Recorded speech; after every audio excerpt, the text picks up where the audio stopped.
Yes, yes, yes. It's the Raphie Dawkins with the Combat Radio. And we are live. Okay.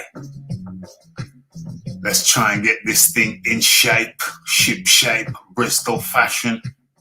You're in tune to Boxing Talk with Raphie. What's the title?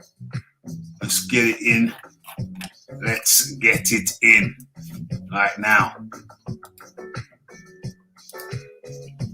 Boom. Okay.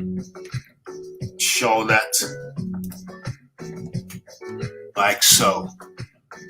Okay, what else have we got to do? What else have I got to do to get this thing copacetic? Okay. Get this stuff in.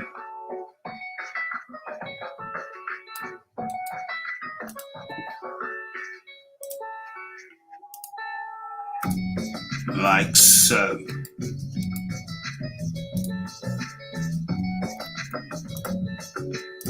And show. Okay. So, hello and welcome. Hello and welcome. What is it? It's Boxing Talk with Raphie 306, the weekend wrap up. And you can see the main title there. Although we got lots of main bits, we got more than one main, a number of mains. Okay, the WBC should order Oscar Valdez versus Robson Conceicao rematch, says the judge. The botched his scorecard. What's his name? What's that cat's name? Stephen Blea. Stephen Blea. B-L-E-A. Should I even put that in there? Yeah. It's more personal. It's more personal than just the judge. And in comes bright and early Leon Figures. How do you do? Okay, good to have you up in here. So bright and early. What am I doing? Where am I at? And Aaron Daly straight away. Okay. So we got people populating the area. But let me just correct this thing here. Let's get Stephen Blea. Let's get his name. It says Judge. Says Judge Stephen Blea. Let's get it in there. Let's make it more personal. Stephen Blea. It's good to have a name. Okay, and show that. Okay, so we're going to be looking at that. Salute to the Combat Nation. The WBC should have stripped him for failing their clean boxing program protocols. 100%. 100%. What am I doing here? Boom. Boom. Boom. Okay, let me take a swig of my shandy. As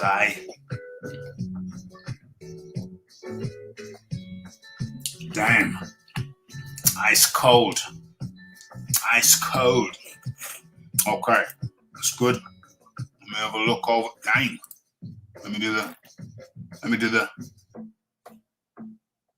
the sound check. Let me have a look over. Dang.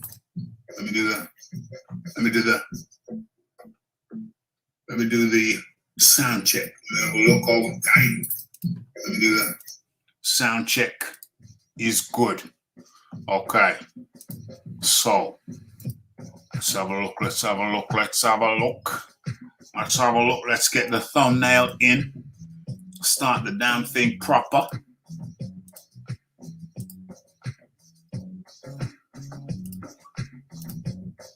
Okay. What's the visibility like? Let's get that bigger. Okay. That looks nice and tidy now. All right. Okay. So I think we're going to get straight into this thing without messing around. Anybody want to jump in? Link is in the chat. As a matter of fact, rat-tat-tat-tat, let me pin that. Okay. So, let me share this. Stop sharing that. Start sharing this. Boom. What's the visibility like? It's good. Visibility is good. Okay, let's not mess around and let's get straight into it. Okay, so WBC should order Oscar Valdez versus Conceicao rematch. Okay, and that's coming from the judge Stephen Blea.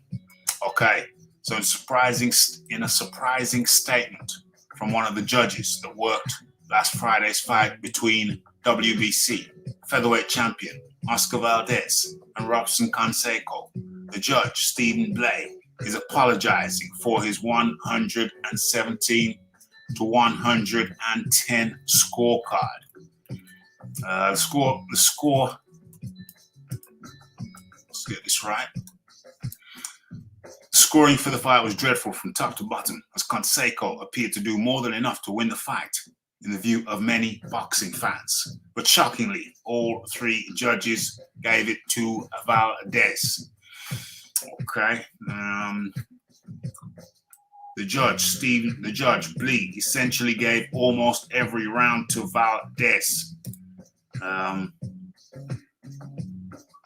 In a fight which Conceicao arguably could have won.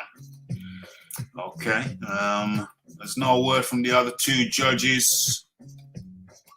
We also haven't heard anything from the referee, Tony Zano, who took a point away from Conceicao without a previous warning for a rabbit punch, with which he hit Valdez in the ninth.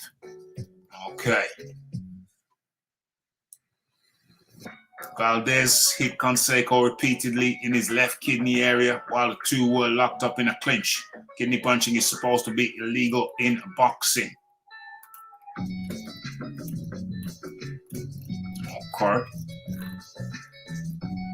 Okay, I must say, Conceicao, or rather Valdez, was busted up, as you can see. And Conceicao didn't have a mark on him. Now, it's something which was very, very clear, very, very evident. Okay. Hold on. Okay. Let us proceed. Judge Stephen Blea said this. I'm an honorable man with a profound love, knowledge, and respect of the sport of boxing. I'm sorry for having a bad night and having brought unnecessary controversy to such a sensational fight, said Stephen Blea. I feel I have let down our sport and the fighters inside the ring. But here's the thing. Let me take another swig of this shandy. It's very nice.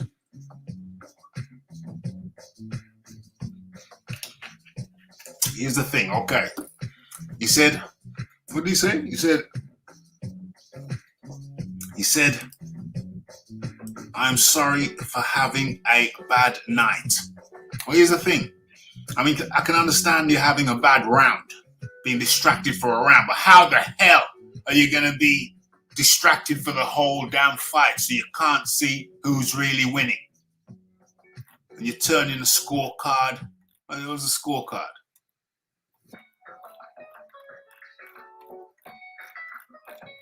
There's his scorecard. There it is. 117 to 110. How? A bad round, yes, but how the hell are you gonna be distracted for the whole damn fight? Don't they tell you to turn your phone off? Damn it. Okay. All right. I feel I have let down our sport and the fighters inside the ring. Okay. If the WBC doesn't want to order the rematch, Valdez and his promoters at top rank should do the right thing and give Conceicao the benefit of a rematch in a neutral country like that's ridiculous. That's not going to happen. Yeah, I mean, yeah, that would be nice, but what the hell? That ain't going to happen.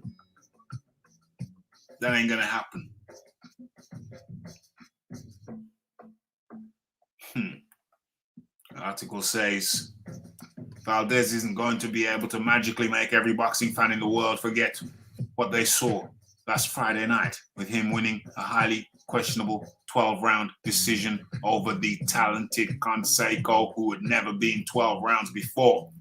Gone 10 rounds, but never done 12. Okay. Maybe that's why his foot off the gas and went into cruise mode in the second half of the fight. Maybe that's what happened. Maybe that's what happened. Let's get this. Oh no, that don't look right. Okay, that looks a bit better. Or does it? No, let's leave it like that. Let's leave it like that. Okay, let's get back into the chat. Let's get back into the chat. Okay. Bronze Plumber up in the building. Says the WBC need to fix their clean boxing program. It's clearly got major problems while Mexicans keep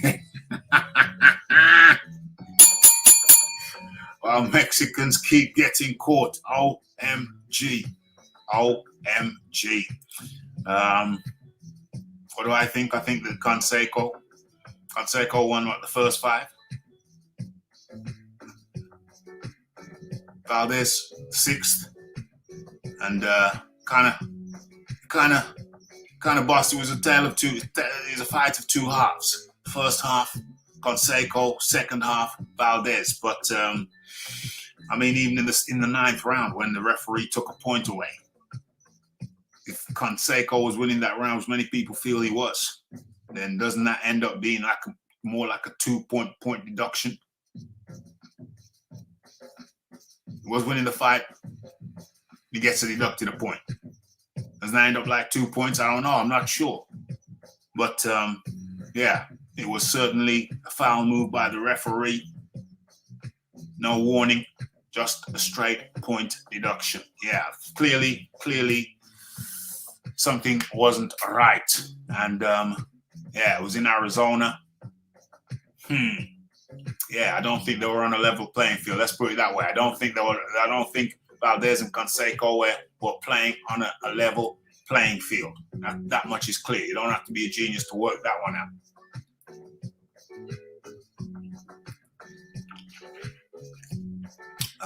Will a rematch be ordered? Highly unlikely. Mauricio Suleiman comes out of this smelling of some unfragrance, unsavory stuff.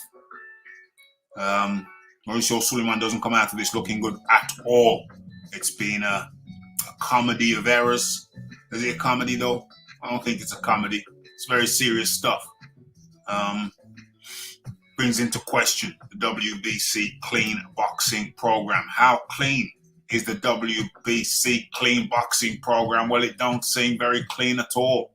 It's only appears to be clean when they want to make it look that way. If it's a Dillian White, if it's a Dillian White who has not failed a VADA test, who doesn't fail a VADA test, they'll cancel his mandatory position, even though he hasn't failed a VADA test.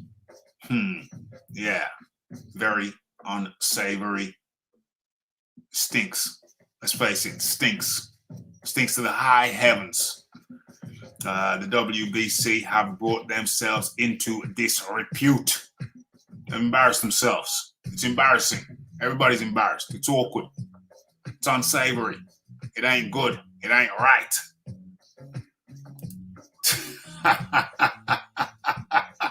Oh dear. Yeah, I can't show that one, but yes.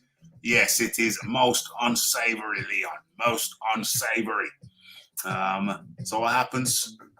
WBC keep doing what the WBC does. Some people give them excuses. Look at the way they treated Dillian White.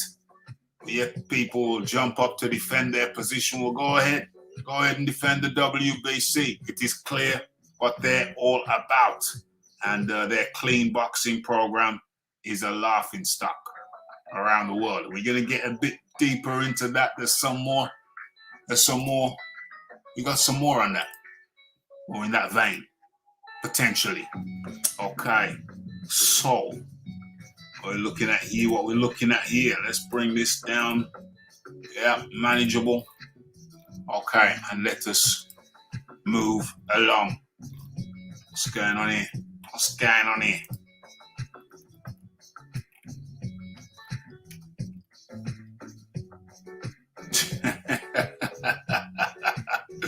Okay, so David Hay has been talking. I ain't even gonna acknowledge that nonsense.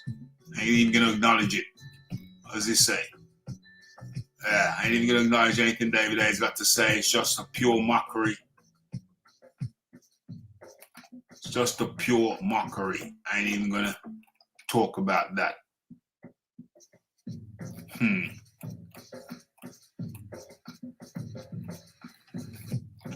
Okay. All right, let's deal with this one then. Let's talk about, what is this? What is this here? Okay, let's talk about that. Let's talk about that. She's biz up in the building. Okay, let's share this one as we proceed. Let's go. Okay, what's the visibility like? Visibility is good. Let us proceed. Okay, so Filip Hrgovic to force Anthony Joshua fight for IBF title. Okay. What is this here? Let's read the full story. Let's go. Okay. So, what is this here?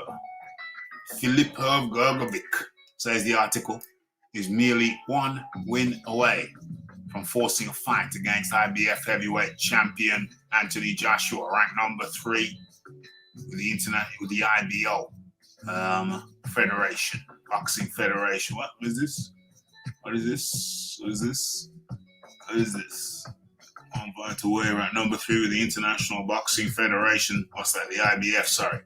The unbeaten 2016 Olympic bronze medalist Hrgovic will be competing in an IBF title eliminator later this year. IBF title eliminator later this year. What's that going on there? Let's get rid of that like so. Okay. So, if the Croatian Hrgovic, 29, is victorious in the IBF eliminator, he'll be a mandatory challenge for Anthony Joshua, who won't have any choice in the matter whether to fight him or what a bizarre statement. Won't have any choice in the matter. Okay. The only question now is who will Hrgovic be fighting for the IBF title eliminator? His promoter, Carl Surland, mentioned number 15, Martin Bakole, as an option for Hrgovic to fight in the eliminator in November or December this year. Okay. So as long as Bakole, 28 wins his 10-round tune-up fight against Haruna Azumuna on September the 18th in Dubai, he remains a strong possibility for Hrgovic to battle later this year for the IBF title eliminator. Okay. It's a massive opportunity for him to fulfill his dream of becoming a world champion. Okay, so yeah, as we know, Hrgovic knocked out the little-known southpaw Radovic, knocked him down 5 times en route to stopping him in the 3rd round. The writer says he didn't look at all impressive. Compared to some of Hrgovic's past performances over the last 4 years. This was by far the worst he's looked since turning professional in 2017. That's interesting. Whether this is a sign of ring rust or the beginning of deterioration is unclear at this point. Wow, that's harsh. That's a bit harsh. The guy's only 29. While Hrgovic is far from being old at 29, he's slow, robotic, and lacks the fluidity of arguably more talented athletes like Joshua, Fury, and Usyk. OMG. Oh dear. There are people I'm going to like this. It's going to have some people in arms. A lot of people aren't gonna like this. Okay, because we know 6'6", 240 pounds plus, punches with a lot of power, making up for a lack of speed and athleticism. OMG. I actually rang the bell with my left hand. I normally do it with the right, so showing the Raphie showing his versatility. Yeah, switch, midstream. Okay. What is this? If Ergovic does fight the 6'6" Bukoli next, he will need to raise his game considerably because this is a guy with power and a good chin. OMG. Okay, this is funny. But you know, he's telling some truths. This writer here, who the hell is he? Who the hell is this writer? What is it? Where is he? Oh, by Huck Allen. Hey, Huck Allen makes a lot of good and valid points. Good and valid points. What's going on? Let's have a look. Let's have a look what's going on in the chat. Let me line this up. They haven't even got his latest fight. What? That's not even his latest fight. They couldn't even put a picture of the latest fight in the damn thing. Damn.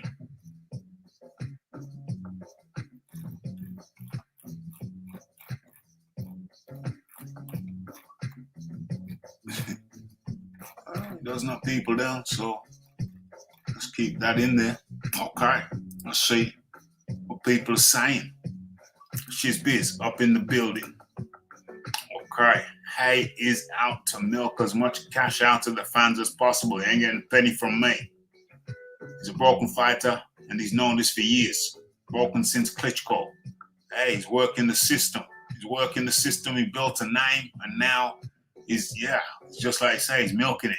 You know, even though I won't watch any of his fights, I didn't watch his last fight. I won't be watching any of his fights on this, on his little, I don't know, magic ride. He's going around on his little magic roundabout. I don't know if he's taking magic mushrooms on his magic roundabout. I won't be playing into none of it. Hay is not viable. David Hay is just not viable. I ain't no need to be paying money to David Hay no more. But there's a part of me that admires the fact that he's capitalizing on what he did before. So you do something, you think it's over, and next thing you know, because you did it, it's like a recording artist. You did a song, never went anywhere, or it went to the top 30 at number 29 and then dropped out. And then 10 years later, it storms the charts and gets into the top 10 and stays there for a long time. It's like, damn, didn't expect it, but you made it. And wow, had some resale value, more resale value than you had expected. That's like David Hay. He's got an old car now, so old, it's almost gone into a vintage. And it's been in the garage, and now it's got a resale value that you never expected. Oh, hey, fair play to him, but I won't be playing into none of that. Too much circus bouts and mismatches, absolutely, this past weekend. LeBron's plumber coming out saying spitting it out, spitting the truth. Ergovic look bad. Fight like that, and Fury, why Fury? AJ Wilder would decapitate. Fury would school him. AJ Wilder would decapitate him, and you know what? I agree with you. This Radovic guy, the Southpaw guy, I was saying, hold on. He was kind of, can't say it looked good against him, but he was having more success than I expected, even though it only went 2 rounds. In the first round, he was coming out with that, just winging that backhand. He was winging in the backhand sometimes. I thought, wow. So, this truth has to be spoken. And this is something I was thinking. With Ergovic not getting top fights, he's likely to go into the title fight without having much without contesting against other top fighters on his route to the title fight. So this is not great preparation. This whole thing here ain't no great preparation for Filip Hrgović, the Croatian sensation. It ain't great preparation for the Croatian sensation. So that ain't good. That ain't good at all. Gotta respect his hustle, to be fair. If the well is not dry, why not send the bucket down? Indeed. So yeah, man, I gotta respect from a personal point of view. I gotta say to myself, damn, if I could do something 10 years ago and they call me back and hey, I like it. From a personal standpoint, I like it. I won't be buying into the David Hay nonsense, but hey, if the well ain't dry, send the bucket down again. Why not? Hell yeah.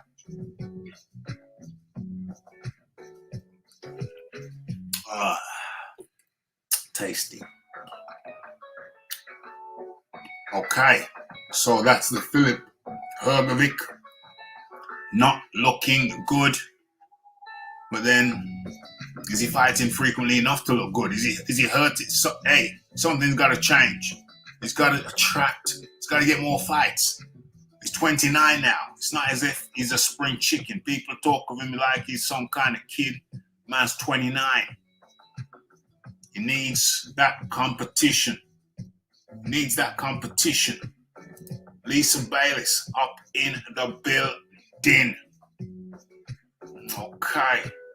So, what's good? Okay, so that's Filip Hrgović. Ain't looking so good. IBF title, eliminator, at the end of the year. But is he deteriorating already? Surely not. Man's only 29 years of age. What's going on? He's only 29 years of age. What's going on? Okay. So, let's stop that. We're going to come out of that. And what's the next thing we're going to get into?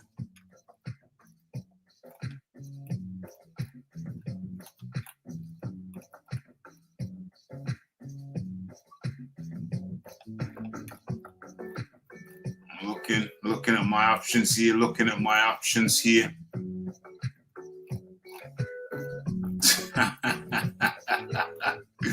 Okay. Let's come out to all of that, I think. And we're going to come out all of that. To all of this.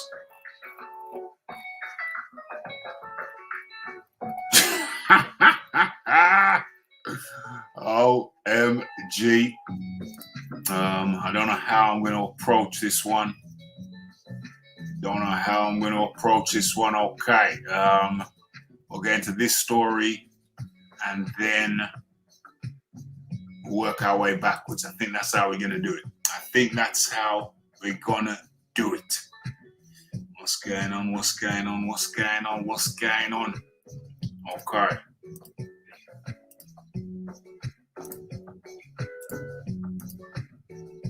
Okay, let's see what the visibility is like on that. Ain't too bad.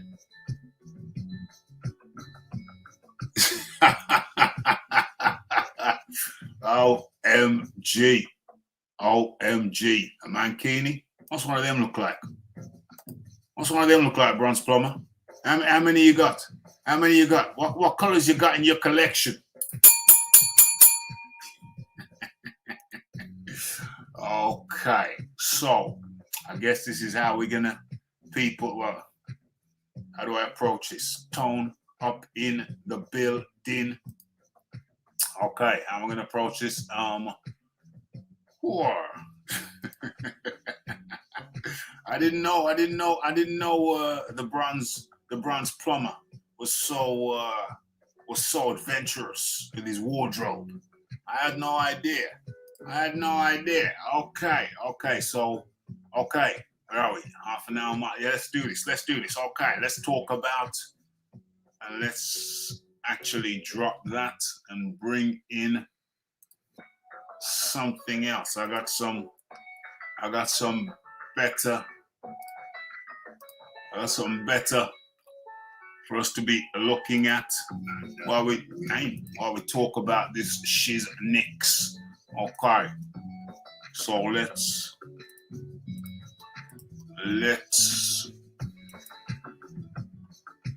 yeah, there we are. Okay. All right, we set up nicely now. Let's talk about this shiznix.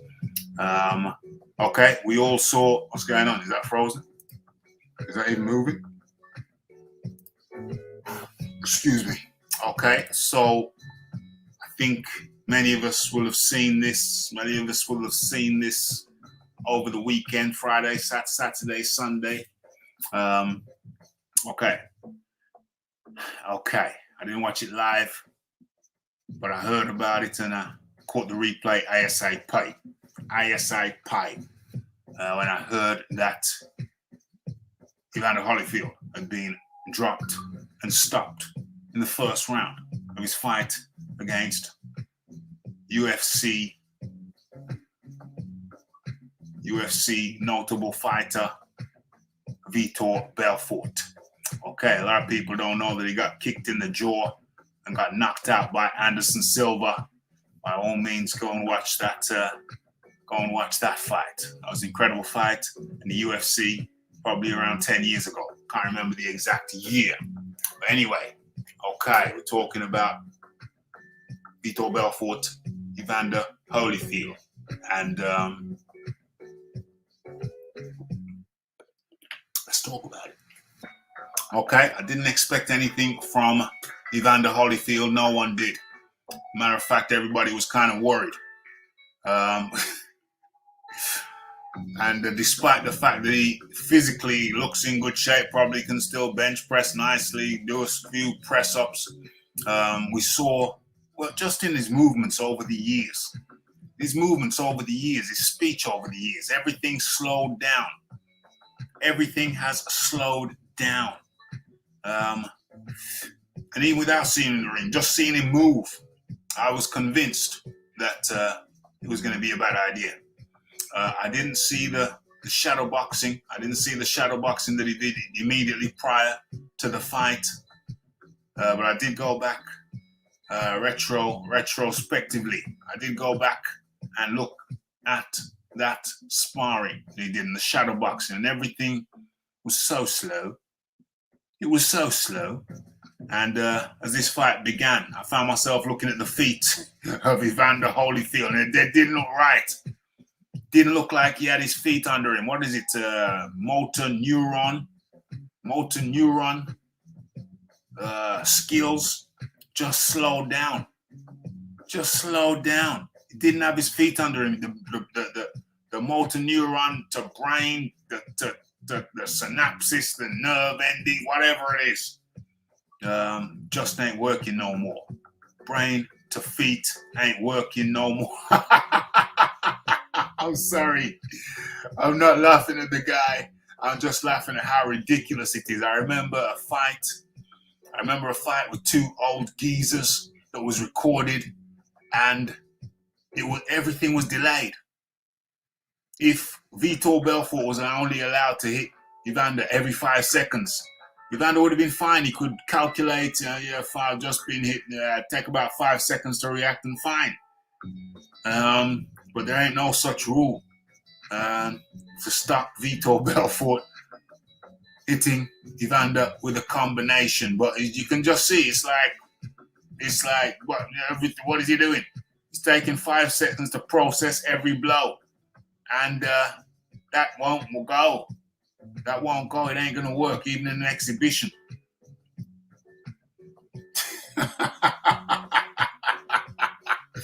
I'm not laughing at Evander. I'm just saying. He tried a left hook and did a 4-1. It was terrible. I'm telling you, it was terrible. I just found myself looking at his feet. I thought it was an exhibition. I was looking at Evander's feet, and I was just from the start, and I thought, his feet ain't really working. They're not really connected to his brain. It ain't working. It ain't working out. It ain't working out.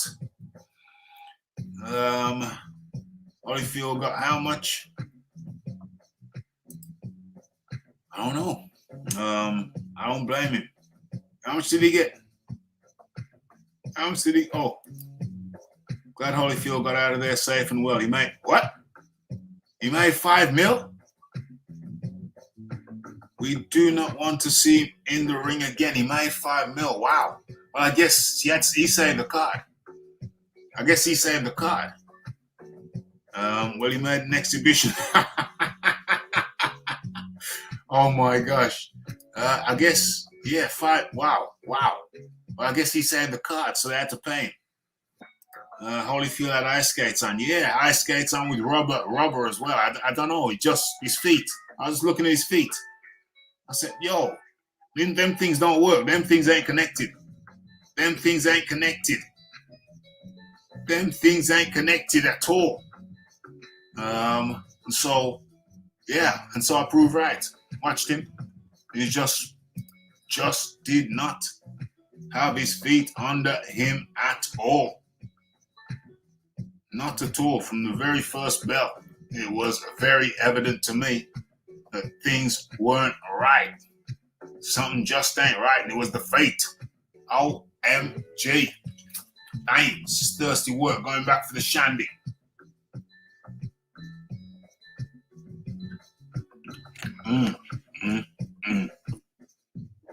Okay, so, yeah, that was Evander Holyfield. Or is this damn thing even moving? It looks stationary. Stationary as hell. Okay, so everybody knows that he shouldn't be in there. We all know he should not be in there.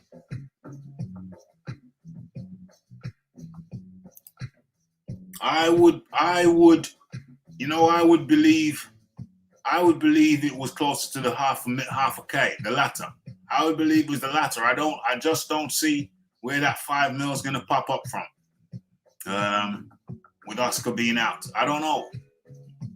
Maybe some half a mil to $2.5 million. I'd find that far more believable. Evander Holyfield is not really a charismatic character.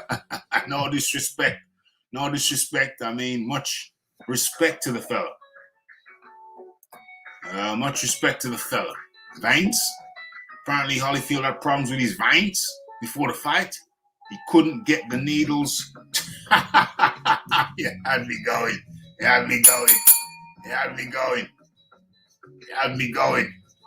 Okay, what's going on? So I can see somewhere between the 500, the half a mil, and the 2.5. 2.5 mil. I can see that. What we got? DJ Khaled did the right thing and DJ Khaled ain't been that small since he was 12. Come on now. What's going on? I couldn't watch it. I posted and had to take it down. Damn. Well, you know what to say is no fool like an old fool. I mean, I respect Holyfield, but bloody hell. Even I can see he's doddery. You know when an old person gets doddering, whatever they call it, dodders. You can see the dodder carrying the tray of tea, and all of a sudden now you hear it rattling from down the hall. Yeah, like that. Where is this here? Hope he gets paid and manages to hold on to somebody. Well, he's got a lot of experience in splurging. Too many baby mamas. Will drain your money real fast. Yeah? Real fast. It's like, listen, I've one baby mama and leave it at that. Try and have a live with you. Get a big house. If you can, try and have a live with you. It's cheaper that way. But do not have a bunch of baby mamas if you are rich, because you know that money's gonna drain real fast. That's stupid. It's dumb. Don't make sense. Don't do it.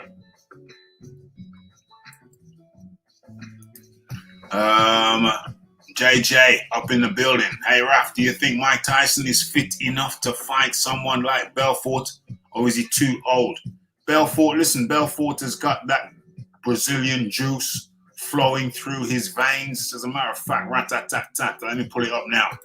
Vitor Belfort. Let me show you how he looked when he was in the when he went in the UFC as a kid, as a 19-year-old. Vitor Belfort, UFC Randy Couture. I probably spelled that wrong. Couture. Let's see the images. Let me see if I can show you what Vitor Belfort looked like when he was 19. Let's see.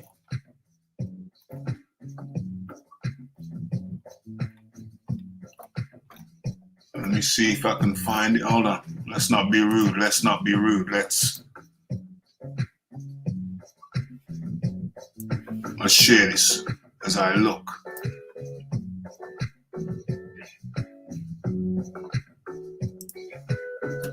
Share. Yeah.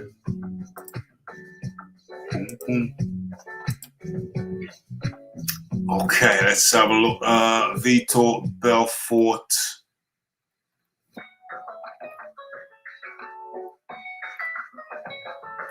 Is that him? Yeah, we don't really show you. Don't really show you the physique. I'm looking. Am I sharing though?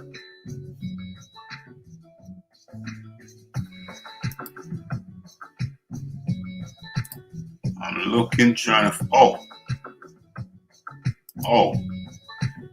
Okay, because you can see that there. You can see the mass. This is him at 19 years of age. He was already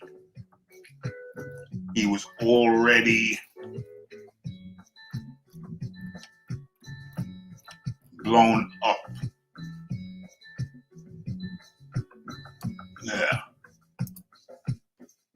Yeah. Okay, that was Vitor at 19, pumped up.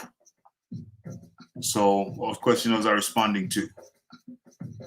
Okay, do you think he's fitting? Yeah, no, because Vitor Belfort hasn't stopped. Vitor Belfort's in his 40s, Mike's in his 50s. There's a 10-year age difference, and also there's something about being punched in the face regularly. Getting punched in the face regularly helps your punch absorption. Vitor has remained getting punched in the face and kicked in the face and kneed in the face for years. But he hasn't really, I don't know if he's really fought too much per year. He's had lots of time off. He's had periods of time off, 1 year, 2 year, here and there, fought different styles. So he's kept his body working, and he's probably kept his punch resistance to an extent. Whereas poor Evander Holyfield, what, how many years older? Probably 14 years older? Nah. So there's a difference. There is a difference. Vitor Belfort, what? Probably about 44. Mike Tyson, probably about what? 54. So I don't know, man. It's tricky. Do you think Mike Tyson is fit enough to fight? I'm not sure.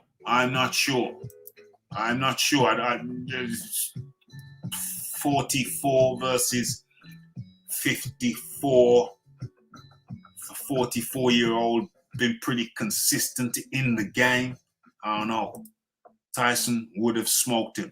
So you reckon Tyson smokes Vitor Belfort? Interesting. I say that's an unsafe fight. Unsafe. I'm not sure about that. Salute to the Cal L up in the building. Salute to the Combat Radio Nation. Okay. What we got here? Donovan Williams up in the building. 5 million. Well, it's in between 5 million and half a million. It's between 5 million and half a million. I think it's safer to say 2.5 million. But yeah, baby mama, too many baby mamas. That's what sunk Evander Holyfield. That's what sunk his Mo night. Yeah, smash that like button, hit that subscribe button, hit that share button. Yeah, tell a friend to tell a friend to tell a friend, and hit the bell icon for notifications. Yes, yes, yes. Okay, so what's going on? Iron Mike don't need the cash. Perhaps Holyfield was broke, in which case, good luck. Too much. Easy Mo Night. I think maybe he's been bankrupt, hasn't he? I think he welcomes a pound note. Like we all do. But are we gonna put our health at risk for a pound note? I'm not in that game. Life is too precious. Life is too precious. But hey, if the check's big enough, you know what I mean? If the check's big enough. I don't think it was 5 mil. Seems ambitious. But I don't know. Who knows? I'll just say 2.5. Be on the safe side. Okay. What's going on? Let's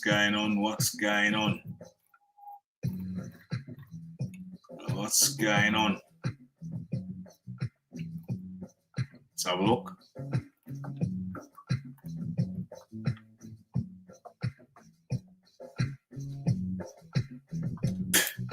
Can't help himself. Yo, the granny, OMG. Anything that moves, OMG. Exactly. 1X is bad enough. Having one extra baby mom is bad enough. Having a list of them, that's foolish, man. That's foolish. Some of these cats act like the money can't done. They act like the money can't done. Money can always done.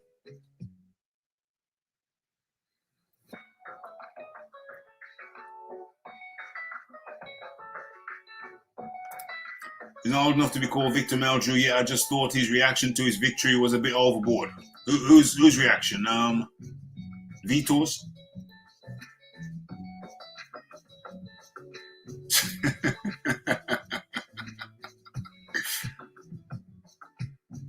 Yeah. Pay himself green and marked himself as the Incredible Hulk. Good point. Tyson has only been punched in the face a couple of times in the past decade. You need to be punched in the face sometimes. These guys, so it don't come as no surprise or, it's just routine.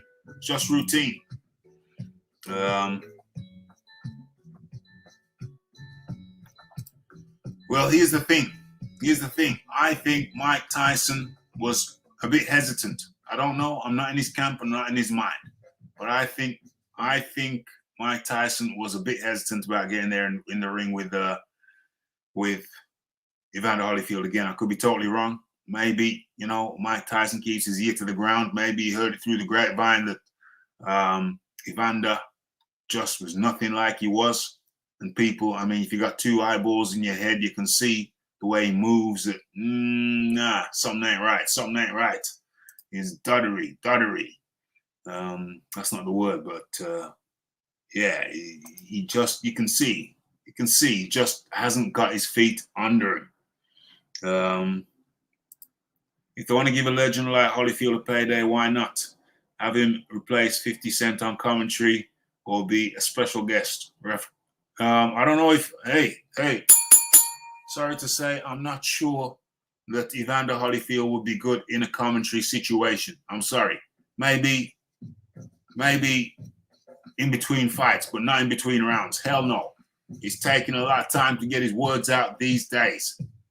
What he says makes sense, fine, but he's taking a lot of time to get his words out. What I'm saying is I think Mike Tyson would Mike, well, the question is, would Mike Tyson relish getting in there with Evander Holyfield again. We're looking at the shape of Vitor Belfort. Man's been under special supplements for a long time. 19 years old. There he is. Look at that. 19 years old, and he was already on the supplements. Special Brazilian blend. Allegedly. We've seen him in lots of different changing shapes over the years. That was him on his TRT supplement. When they checked him, he had more testosterone in his system than a pack of wild hyenas, a pack of roaming lions. They call him a pride. That's a lot of women. He had more testosterone in his system than you know what I'm saying. And then on the other side, what the hell's going on? Take me somewhere else. I hope it doesn't take you somewhere else. Okay, and then the other side was when he had to come off his TRT. The UFC had a TRT thing going on for a while, and that's how Vitor looked. And then I looked into it deeper and said, hold on a second. This is abuse. When you got so much testosterone, they tested him and he almost broke the damn testing equipment. And then the UFC said, nah, if you can't fight without the therapeutic testosterone replacement therapy, if you can't fight without that, then sorry, we can't help you. And then that's how Vitor looked after he came off. He looked like a 60-year-old paper boy. Like a rabbit for lunch every day. More testosterone than Fury's uncastrated wild boar. Oh my gosh. The only competitive fight on that card was John Carroll's fight. The rest of it was, I didn't even watch that John Carroll one. What's going on? Beating a 50-year-old rather.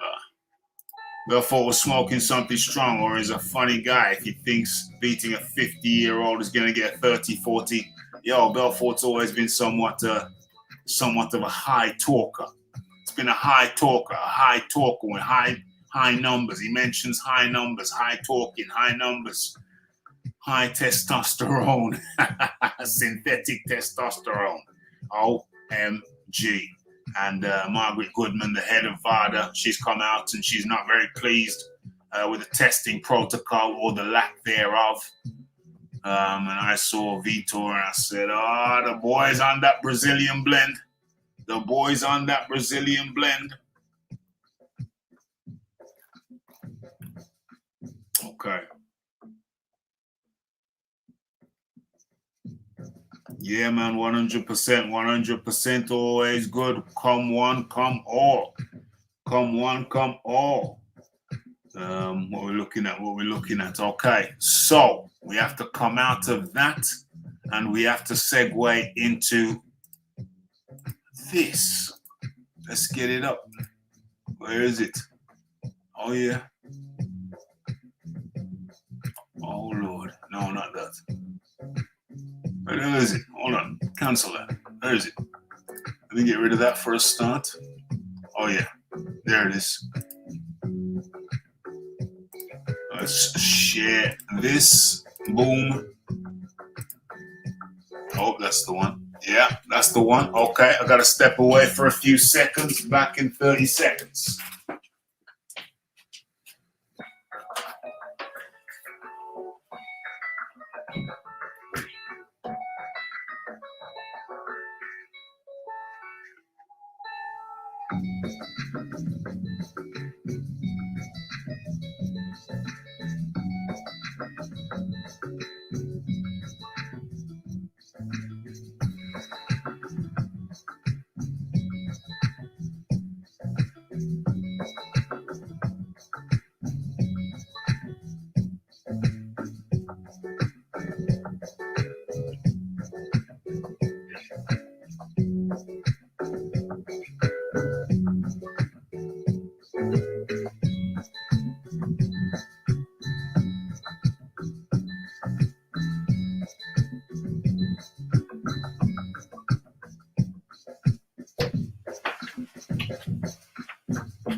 Okay.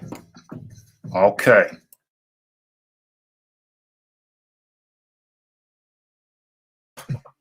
Okay, I'm back. Tito Ortiz was terrible. Yeah, gonna talk about him a second. But listen here. Looky here. Evander Holyfield ready to fight Mike Tyson now after KO lost to Belfort. What did I tell you? Anybody who saw my video, what was I telling you? I told you that Mike, I'm wondering, is Mike Tyson got an appetite for revenge?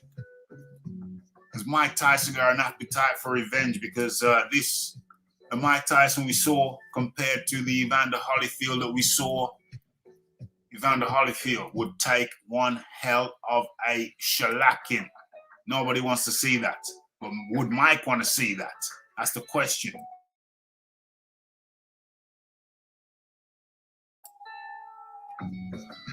As a matter of fact, rat-tat-tat-tat, we haven't even done one yet. Okay. Hit that like button if you like the show. Hit that subscribe button if you like the show and you have not subscribed. And hit that share button anytime, now or in the future. What else? All the other buttons are there for you to hit at your leisure. Okay, the super chat button is there for your delectation, as is the PayPal button, as is the like button, as is the share button, all the good buttons. Okay, so as I was saying, in the video of this, the Vitor Belfort versus Evander Holyfield KO video, I asked the question, is Mike Tyson going to be tempted to get revenge? And where the hell is this thing? Why have I got so many windows open? What the hell's going on? Oh, I know why.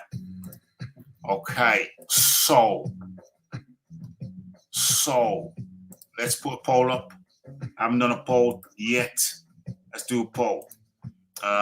Will Mike Tyson be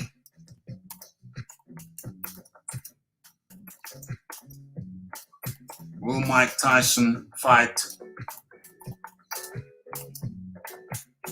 Evander after this display?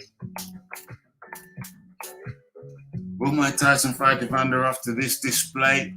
Yes or no? Should I add another option? What's the other option? Don't know. Yes, no, unsure. Yes, no, unsure. Okay. Boom. That's the community. What's this here? So, there's the... Oh, boom, boom, boom. The poll is now there. Will Mike Tyson fight Evander after this display? Jeez, a lot of people voted at the same time, and 71% of people say no. Well, that's the opposite of what I think. I don't know. You got me wondering now. I thought, well, I don't know. I've never known. I've been unsure. I don't know. What will he do? A lot of people feel no. That's interesting. Jay Blues up in the building. It's been a minute, my friend. It's been a minute. Been wondering, where's Jay Blues? Where he at? Hope all is well. Hope all is well with you over there in the southern states, USA. Okay. So where we at? Okay. So keep those votes coming in. A lot of people think that Mike Tyson ain't gonna do it. Oh, dang. That's interesting. I should have put, if you say no, then why? Because a lot of people feel they ain't gonna do it.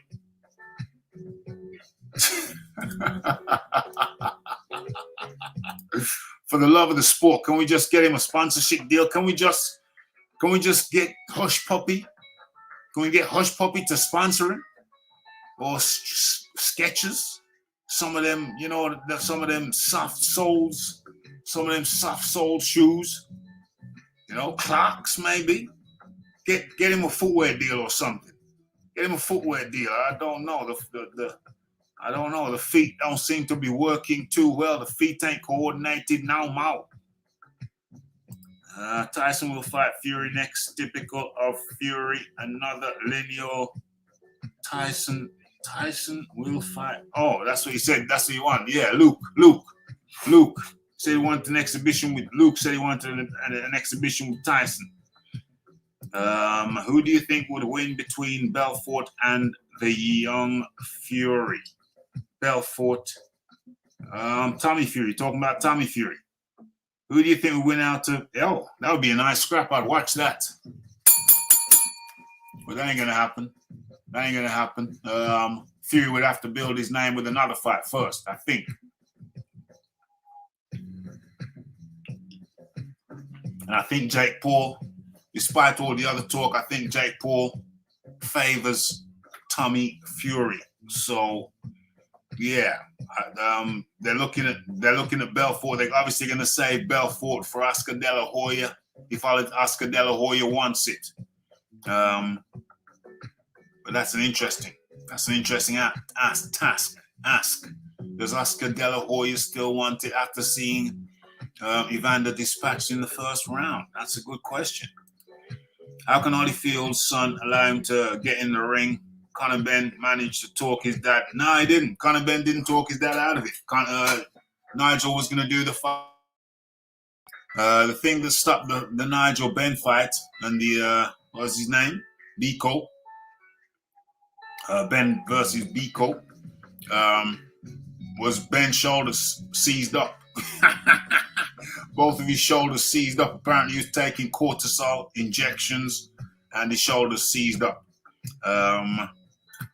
So that's why that fight didn't happen. Ben's shoulders seized up, and none of Holyfield's kids wanted him to fight. They said he was too old. He said he was going to try something, try and prove them wrong, but he proved them right. Hard-headed. Yeah, the Stanner Stairlift. Come on, what about the Stanner Stairlift? Surely they could work something out. Surely they could help him out. My goodness, surely they could help him out, for goodness sakes. Stanner Stairlift, come on now.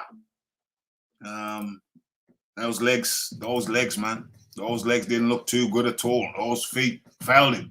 The feet failed him. A hard head makes a soft ass. And there's no fool like an old fool. In comes the man named Iron Kong. Iron Kong, good to have you up in the area. Okay, so a lot of people. Hold on, what's the poll saying? 85% of people think that Mike Tyson would decline an Evander Holyfield fight. If you have not taken part in the poll, please kindly do so. Also, if you've not hit the like button, if you've not hit the subscribe button, if you've not hit the share button, please kindly do so. Yeah, that's how it went down, Malcolm. That's how it went down. His shoulders seized up on him. It's a good thing he didn't seize up during the fight. Take another sip.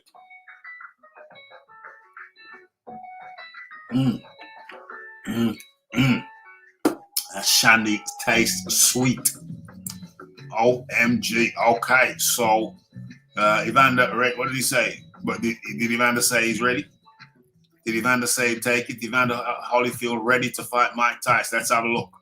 Mike Tyson. What's this? Evander Holyfield seemed out of touch with the reality last Saturday night by saying he's ready to fight Mike Tyson in a trilogy. OMG. OMG. And bear in mind, people, Evander Holyfield has been implying that Mike Tyson is kind of soft for not taking a fight with him. I repeat, Evander Holyfield has been implying that he feels that Mike Tyson's kind of soft for not signing on the dotted line for a fight with him. Well, there's originals. That's another good one. That's another good call. Glacier mints. Glacier mints, they still make them. They still make the Glacier mints. OMG. I just remembered I ain't seen a Glacier mint in a while. I don't even know if they had Glacier mints in the USA. Do they have Glacier mints in the USA? Yeah. Give Evander a deal, man. Give Evander a deal. Meal. Okay. Right. Movie. Okay, so Evander said, I think it was a bad call. The ref shouldn't have stopped the fight that quick.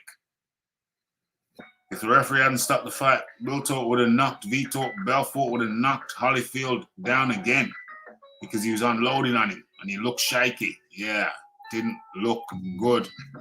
Yeah, looks in good shape doing the gym work, but yo, the gym work ain't the fight work. For the fight work, you need your feet under you, and interestingly enough,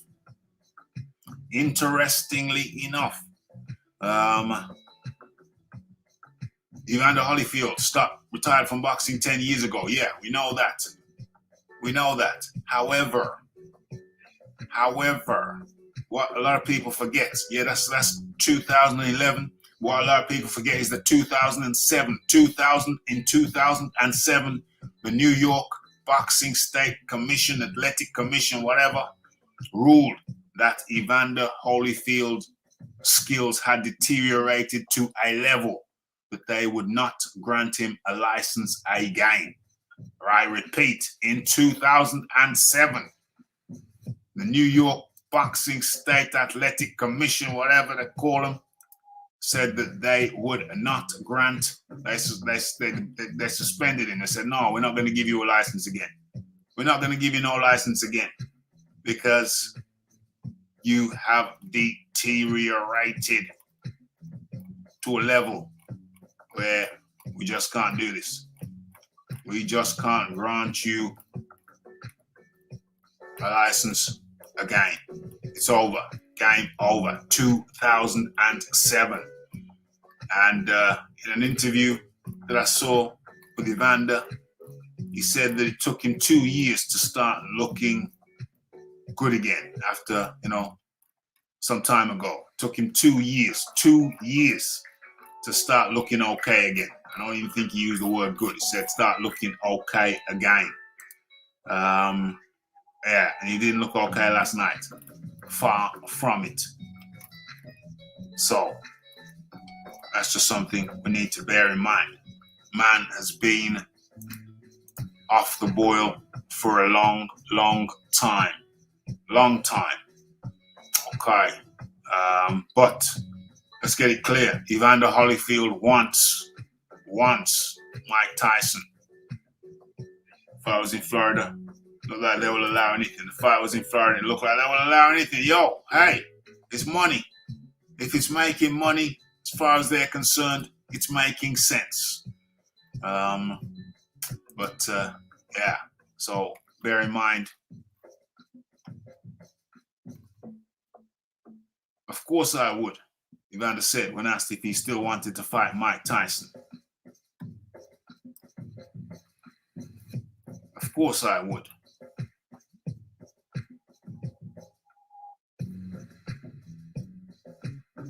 We haven't heard the 55-year-old Mike Tyson's reaction to Holyfield's loss, but you got to believe he wasn't happy with what he saw.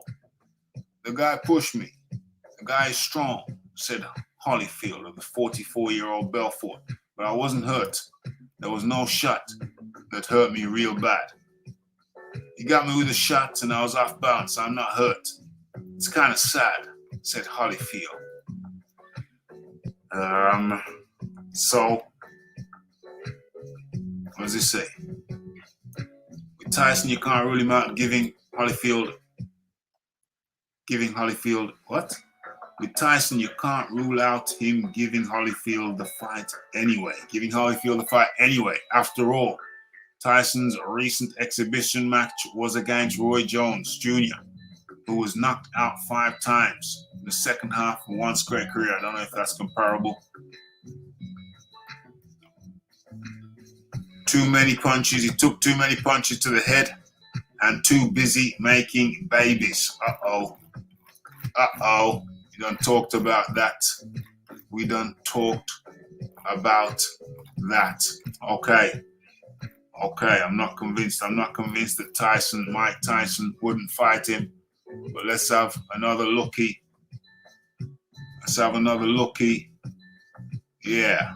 So only 13% of people feel that Mike Tyson would fight Holyfield after this display. A massive 80% of respondents voted no. Mike Tyson would not fight Evander Holyfield. That's interesting.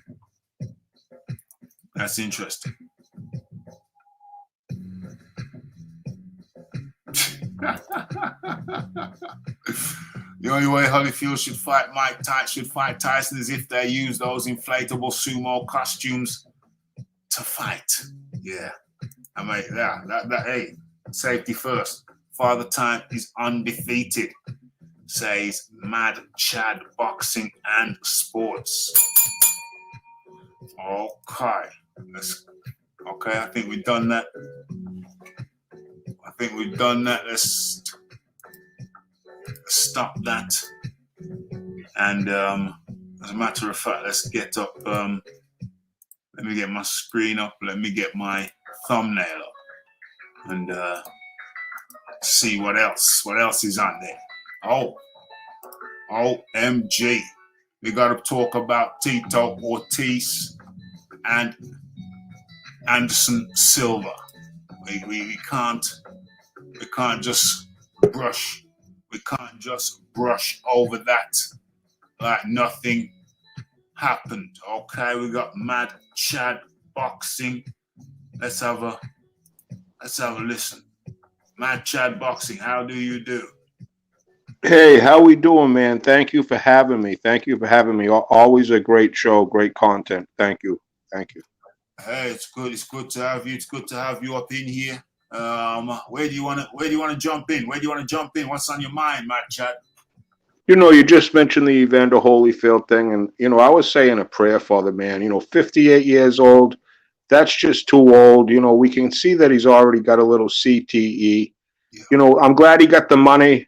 I got to give a big shout out to the ref, Raphael, that ref there for stopping it that quick. I think he should have got the award of the night because, Evander didn't get it. He got some money, but we can't see him fight again. We know Tyson is just a whole different animal. Tyson would hurt him, because Evander can't, he threw that one punch and almost threw himself right out the ring. He 58 years old, just a legend like that. It was very, very sad to see. I'm just so thankful and glad he didn't get hurt. And then again, we got this fight in the Virgin Islands with James Toney. Oh, no. Another one of my heroes. Now he's fighting this Jeremy Williams, and we all people question James. Is he a little punch drunk? He's way past his time. And then Riddick Bowe, they're talking about fighting. That's even. I think these boxers have allowed this door to open the inactivity because we just want to see these fights. Now we got the YouTubers. It's just a sad state of affairs, really. But I really feel like it's coming. I hope that I'm wrong. Yeah. But I feel like we're going to see one of these. Let them wear headgear if it's an exhibition. If it's going to be 2-minute rounds, throw on some headgear. But if you have a big discrepancy in age, hey, if you have two 58-year-old men in there, it's one thing. But when you have a guy 44 to 58, that's just a huge difference. I'm 51, Raphael, and I know my 44-year-old self would kick the shit out of my 51-year-old self, let alone 58, 7 years from now. One of these guys are going to get hurt, Raphael. And hey, it's a hurt sport. And who's for me to say that someone can't? But I know that there's rules and people have to sanction these type of fights. And I don't like to see it, but I feel bad that these fighters need the money. I do get it and all because they don't know anything else to do. No, it's just very bizarre world we're living in. We just had an MMA fight here in Florida. This ex-Marine, ex-Navy, Special Force man. He transformed into a lady, and he just, the lady wrestled another lady. We're just living in a weird time. Oscar Valdez gets caught cheating. He doesn't get no punishment, no strippage of the belt. It just goes on. Man, Like we're just living in a very bizarre time, Raphael. strange. It's strange. It's strange. And as for the woman, the man, I know about that story. I've seen that story.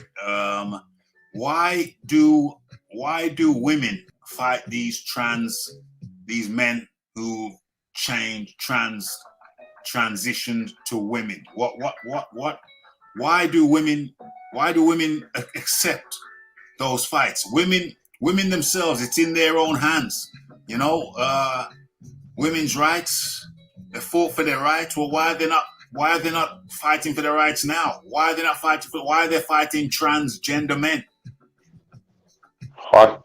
It's just a real weird world. I just don't understand it. Like, I'm not mad at the girl that, the guy that transgendered. Hey, she did what she had to do, and if she wants to go beat up a woman, that's all her business. But for people, whoever's allowing this to go on, I don't think that's going to happen, in Saudi Arabia or say Yeah, even UK or even Japan.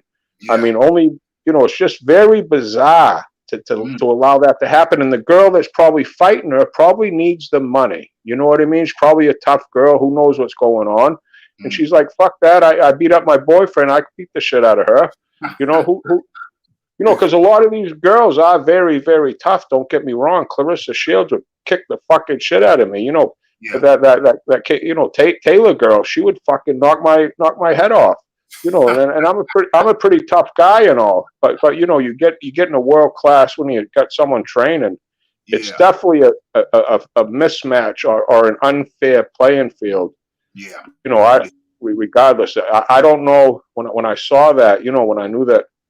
I'm like, where are we headed? And then Evander was fighting that night. I'm like, come on, he's 58. He was supposed to be fighting De La Hoya. De La Hoya would have boxed his ears off. 2-minute rounds, he would have just ran around like Sonny Edwards. Ran around. Yeah, The De La Hoya is a professional boxer that's yeah, still, not 58. I don't even think he's 50 yet, and yeah, he's still got a little left with a 2-minute round. He would have gave Vita Belfort all he could have handled, but Holyfield was just so slow, and even hitting the pads, you could see it. It was just like, please, it kind of felt like Ali Holmes. And then when Ali fought Berbick, but yeah. Ali took so much more punishment. Like I Oh, say, I give a big shout out to that ref that night, Raphael, yeah, because, yeah, uh, Holyfield wasn't going to quit. We all know he's the warrior, and he would have just kept going and going and going. But thank God he didn't get hurt, because that would have really been just an awful, awful, awful thing for boxing, as it's already with all these cancellations of all these fights. And it's very bizarre times we're living, Raphael. How old of a fella are you, sir, if you don't mind me yeah. asking? No, I don't mind at all, my friend. That's a top government secret. I gotta speak to the Queen before I divulge such So information. you are in England? You're in England? I'm in England, my friend. I'm in England. I'm in the UK. I'm in the UK. But let me tell you this. I keep myself in good condition, but you have to apply some intellect. You have to apply some intellect to this. I mean, if Evander Holyfield's feet don't even work, even his feet don't work. His feet don't work. I saw his feet not working. There's some motor neuron deterioration. Motor neuron on parliamentary language. Okay. Motor neuron deterioration. It's very clear. It's very clear the way he moves. I didn't need to see him in the ring. Very cool. Very clear. Without him being in the ring, it's clear that it ain't right. He ain't right. The man ain't right. There's been some serious deterioration. People deteriorate at different rates. And I guess all of those, because he was in some wars. Evander Holyfield Oh was my war God. after war after war after war, and it tells on you, man. It tells on you. Yeah, and just to see if he would have went in there, and like I'm saying, it's supposed to be an exhibition. Well, where's the fucking headgear? I mean, I didn't understand that at all, because I remember Chavez Senior was fighting there a while back against, who was its kid? And you know what? They had headgear Yeah, on, which I really felt good about. I'm like, if you're gonna throw these old warriors in there that had their brains fucking pounded around their whole career, Let them just go out with some headgear on. Let them put an advertisement on the headgear, whatever. You know what I mean? You could, but I totally know what you mean, Chad. But it's crazy, man. It's crazy. People don't want to see the headgear. People don't want to see the headgear. They just want. Well, Chavez Senior was in his hometown in Mexico. Mexicans want to fucking see fucking blood and fucking brawls. They want to see so they accepted it. They accepted it. Easy with the language, Chad. Easy with the language. We try. Oh, I'm sorry. Sorry, Raphael. Sorry, sir. I'm sorry. Sorry, sir. It's okay. You didn't know. We tried to keep it PG-15 here, just in case any kiddies are around. You know what I'm saying? But that's all good in the hood. It's all good in the hood. Much respect, sir, and I'm sorry about that. I slip. I have a very foul mouth. When I'm around men, usually if there's a woman around the kids, I do control it. But when I'm around a man just shooting the shit, I do have a problem with my foul mouth. And I'm sorry, Raphael. That's all right, brother. I'm just glad that you took the time out and to come to spend some time over here. So it's good to have you. Okay. And Audi TT comes to the rescue of the show and becomes the first sponsor of the show. As you know over here, as you may know or may not know over here, everybody who contributes becomes the sponsor of that particular show. And Audi TT says, will or should David Haye fight Belfort next PPV undercard? Listen, if people are interested, I have zero interest in David Haye.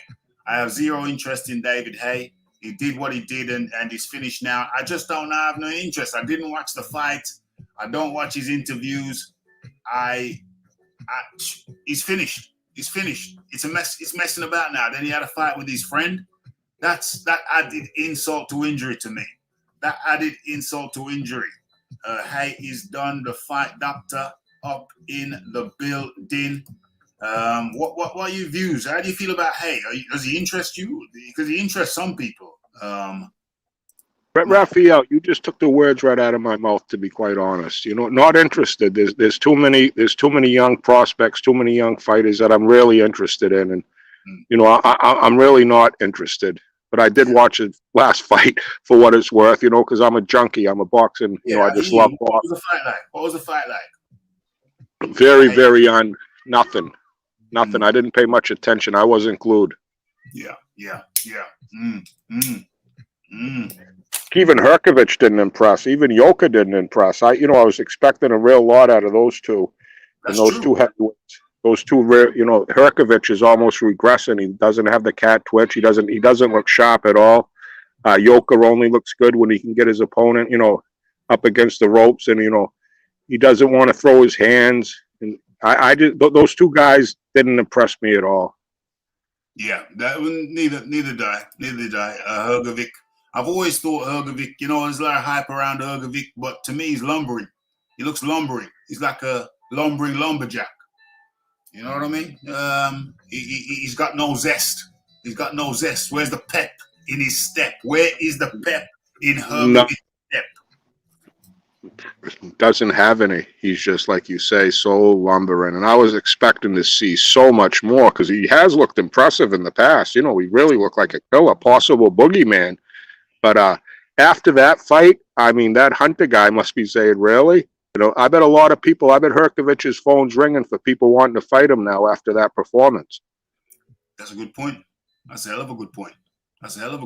And if he doesn't get top opponents, then how is he? The IBF are talking about giving him a final eliminator in the fall. But how is he going to be prepared to fight a champion when he's not fighting good caliber opponents? You're so right. His management team, you got to be scratching your head on that kid. From that Olympic squad, right? Joyce is really the only one that's really stepped up. Yeah. The management is the management at fault. Why is Joyce knocking at the door of a championship fight and Hergovic not? Because Usyk in that 2016 crew? Yeah. No, he was before that, I believe. Oh, he was. Yeah, okay. So he might have been a little bit before that, but Yoka, Hergovic, Joyce, they were in that 26. They were in that 26 camp. And So Joker ain't leaving France by the feel of it. You know, he's making a ton of money there. He's a rock star there. You know, he's riding around with a convertible. You know, he could really give a shit less about fighting in America or the UK. He's a French king, you know, and I think he's just probably going to stay there, which is sad. You know, he looks like he's skilled. He looks very physical, and he definitely looks like he has tools. But these guys aren't being tested. You know, steel sharpens steel, and it's just too bad. Even if Herkovich, you're only going to beat up on bums, beat up on 4 bums a year. I mean, you're so inactive. It just doesn't make no sense at all to me, Raphael, because the door's wide open in that heavyweight division, really. yeah, I'm so over Fury and Wilder. I mean, that's going to be a great card. I don't care if Fury and Wilder even fights because I'm just pumped about that card. I mean, that's the best card of the whole year, and let's just keep our fingers crossed it goes through. We got Usyk Joshua. I mean, we got some really good fights coming up, but that Joshua Fury card, that is stacked. That's a stacked card. The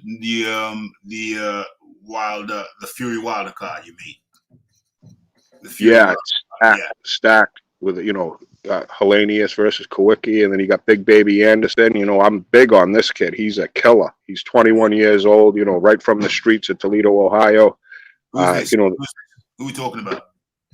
Big Baby Anderson. Yeah, Jared Anderson, definitely. There's word that he put some mitts on Tyson Fury. There's word that he put some mitts on Tyson Fury in training. You buying it? Are you buying it? Yes, sir, I am buying it. I think, you know, anything can happen in sparring. I know Big Baby Anderson, he's just a problem.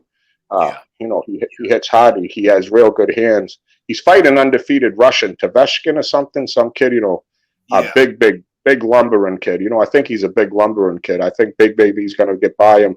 But then you got that El Jaffe Jagbar against Frank Sanchez, which is going to be a big one. If Jagbar against Sanchez, that's going to be a big one. Where's your money on that? Matt Chad? Well, I like El Jagbar, but, you know, I talked to a few people. I watch a little bit. Sanchez looks like the better boxer. But, you know, you're only as good as your last fight. And Frank Sanchez, his last fight, he was getting hit. You know, he looked like he was in the ring with a kid that didn't want to be there. Yeah. The kid looked way out of shape.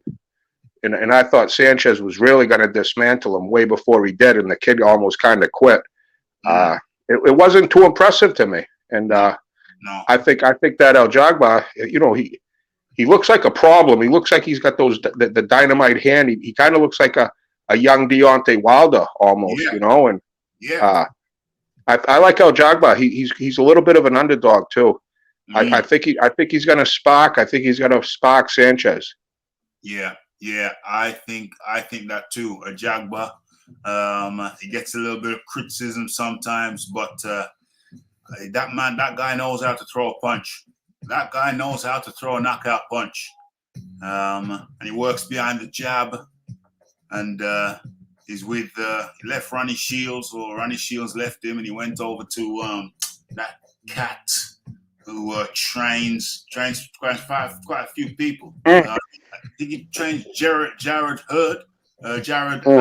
Anderson, and he trains Shakur Stevenson, and he trains a couple of them girls. I can't think of his name. No, I can't. K Corona. Is it K Corona? Something like that. K Corona on Instagram. K Corona. What is this? Yes, Hay tries to jump on Chisora Gravy Chain. It didn't work out. Now he's trying to create his own. Time. Not sure why nobody wants to fight Hergovic for the mandatory. I just don't see what's so special. You know something? I think Bakoli's stepping up, and that's going to be an interesting fight. Yes, sir. The thing I don't like about Bakoli is he don't like to move his head out the way. He'll just take a shot to give two. I don't like that. Herkovich could be the wrong guy for that because he is so fucking big. I mean, he hits like a grizzly bear. But you know, he was getting hit by the kid he just fought. The kid was throwing haymakers from his, from the floor.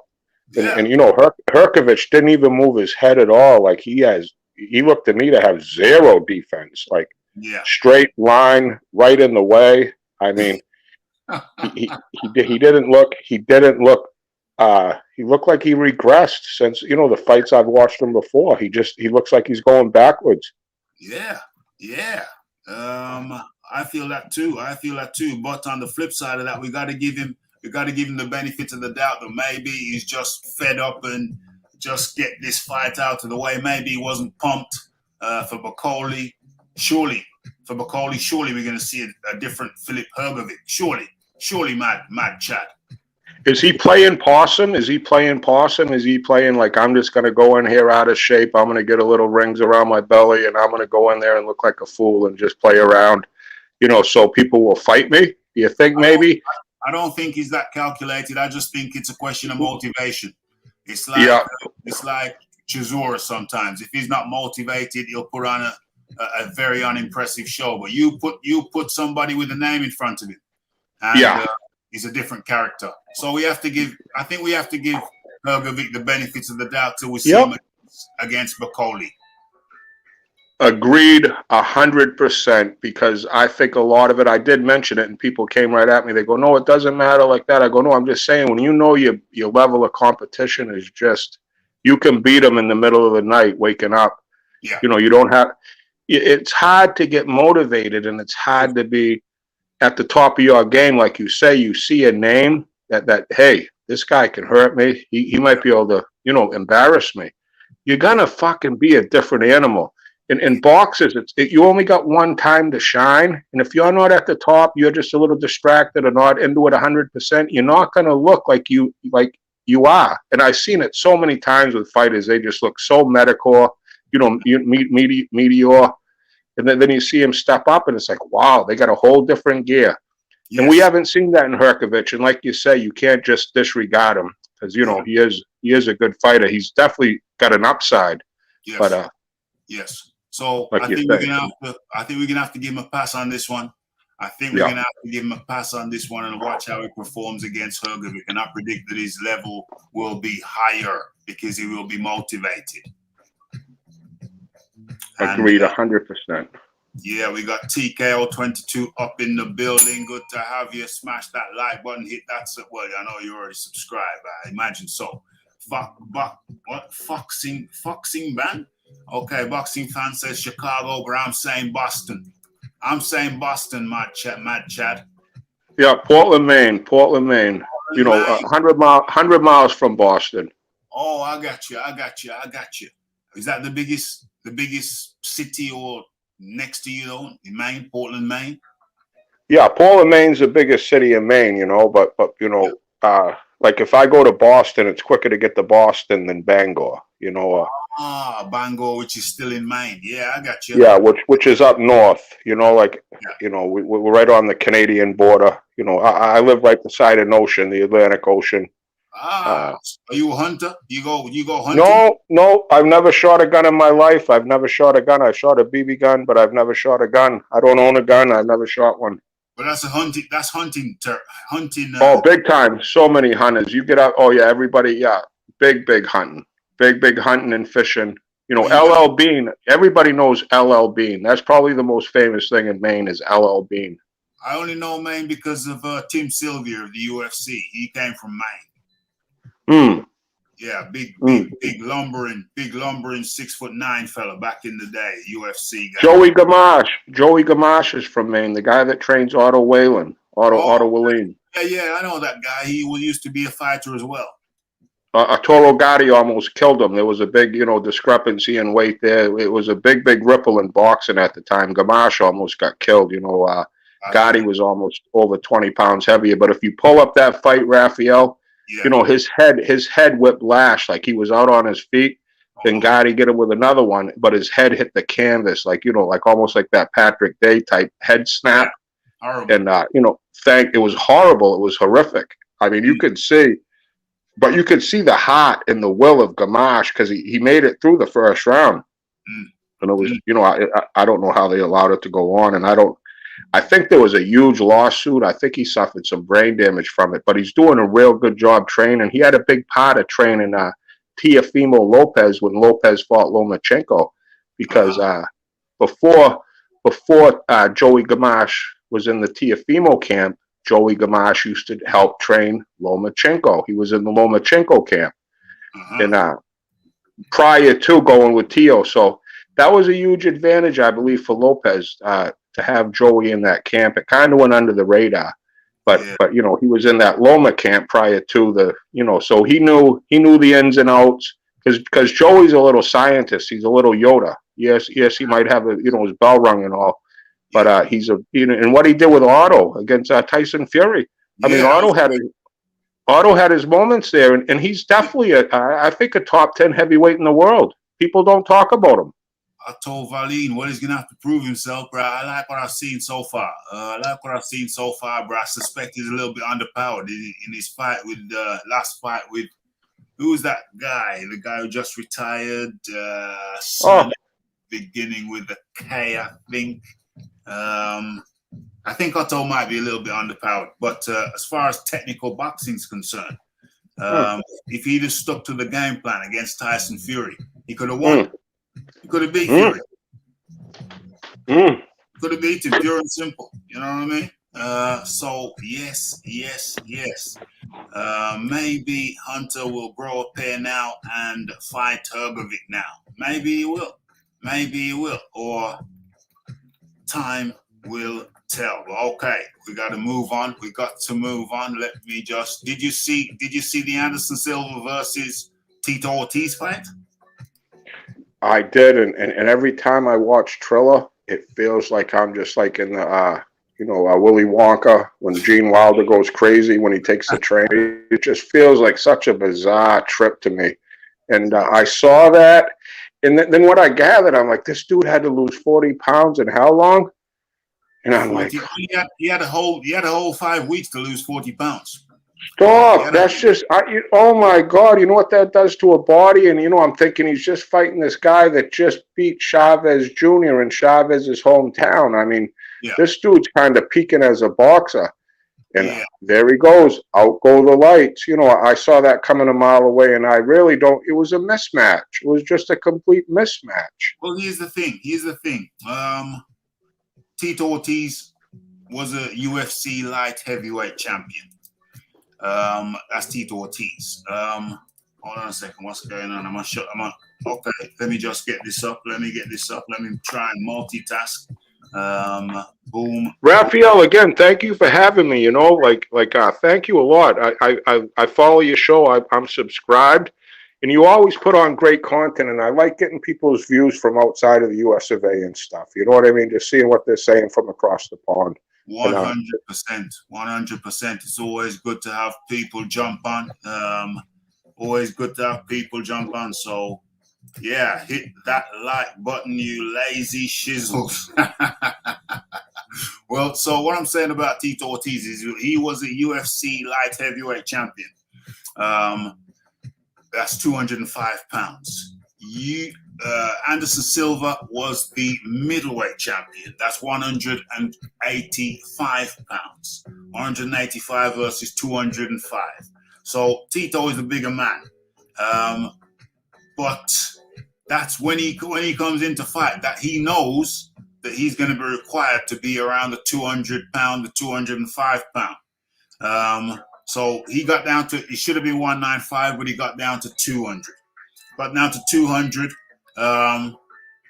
And those guys, they know how to get rid of weight. He's a wrestler primarily.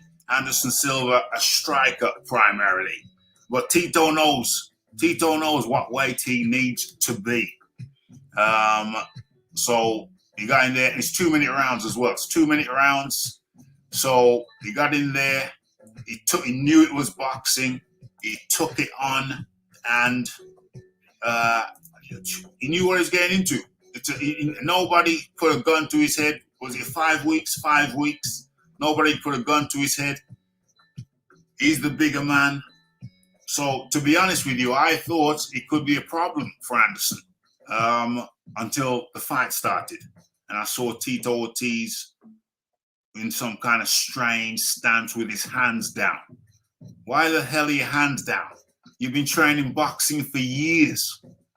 I thought Tito could cause problems here. He's been training boxing for years. But this time around, I thought the weight, though, even though you know how to cut that weight, but it just seemed like to be too much weight. Like you should have maybe 3 months or something. Like, oh, how long did he have? You had 5 2 weeks. weeks? Yeah, five. I heard. 5 weeks. All right, so yeah, that's way too short a time. I don't care if you're a Russian fucking. Oh, sorry for swearing. God, sorry. I said boxing. Boxing. Carry on. Boxing. Because Yeah. you were saying boxing, I thought you were swearing, Raphael. But you were saying boxing. Yeah. Dang, So I hate that swearing.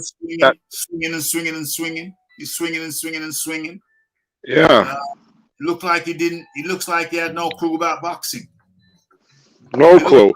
No clue about boxing. So the weight cut, yeah, it's a big cut, but he signed up for it. But the point to me is he looked like he didn't know how to box. Looked way out of his element. Look at this. That's awful. It's awful. What is this? Look at him. His head's looking in the other way. What is this? You're asking people because he's got a name. Because you know what it is? Yeah. It's some kind of. It's like some celebrity. It's like some celebrity boxing. So yeah, he's a UFC guy. It's like some celebrity boxing. He's a name. Slumped. If it was some amateur who could fight better than him, people wouldn't want to see it. They want the celebrity name. They want to see Tito Ortiz. They want to see Tito Ortiz. They want to see Anderson Silva. They're doing something different. It's still fun. It's still Tito Ortiz. It's still Anderson Silva. Let's pay some money. Let's go there. Let's go watch it live. Weird. Oh, I stream it. I stream everything, honestly. I haven't paid per view in a long time. If I owned a bar or something, I would, or owned a house where I had multiple TVs and surround sound, I'd probably get it. But you can basically stream anything, and I'm not going to, pay per view Andy Ruiz versus Chris Arreola. I'm sorry, fellas. No. Or Manny Ugas. Manny Ugas. I mean, come on. Yeah. I like Manny Ugas though. I did like that fight. But Manny Spence would have been the fight. That was supposed to be the fight of the year. That was supposed to be Spence's coming out party. That was supposed to be huge. Ugas was like a big letdown. Ugas. Well, in terms of the name, but not in terms of the performance though. That was a beautiful performance. That was a good. I love that fight. Great fight. He went. He didn't have to change his game plan up from the start of the fight to the finish, and I have to give all the respect to Ugas for that. But I was saying all along, Manny's just too inactive, too old, too many wars. He's not the same. I saw him going slow against Thurman in the second half of that fight. He wasn't the same fighter, and I saw that happen. And to be honest, I was rooting for Manny because I'm just a homer, one of my favorite fighters. But the reality is, I was with my heart, not my head. Yeah. For the Manny. Manny, does Manny come back? Does Manny come back? I hope maybe against McGregor. I would hope to see him pound McGregor's head in, but I don't want to see him fight against the killer like anybody. I don't want to see him fight Spence. No. And if Spence can fight again, hopefully Spence's eye is all right. Hopefully he'll be sanctioned again. People saying that he faked that injury. I go, this was his Super Bowl. This was what he was waiting for. I thought Spence would beat Manny for sure. I was wholeheartedly thinking Spence would beat him. And, and for him to pull out saying that, he wasn't ready for him. He saw Manny sparring. I'm like, well, there's Manny sparring. You can pull up Manny sparring, working out 10 years ago. That will scare the fuck. Oh, there I go again. Damn it. Dang. That was scary. I hear what you're saying, Chad.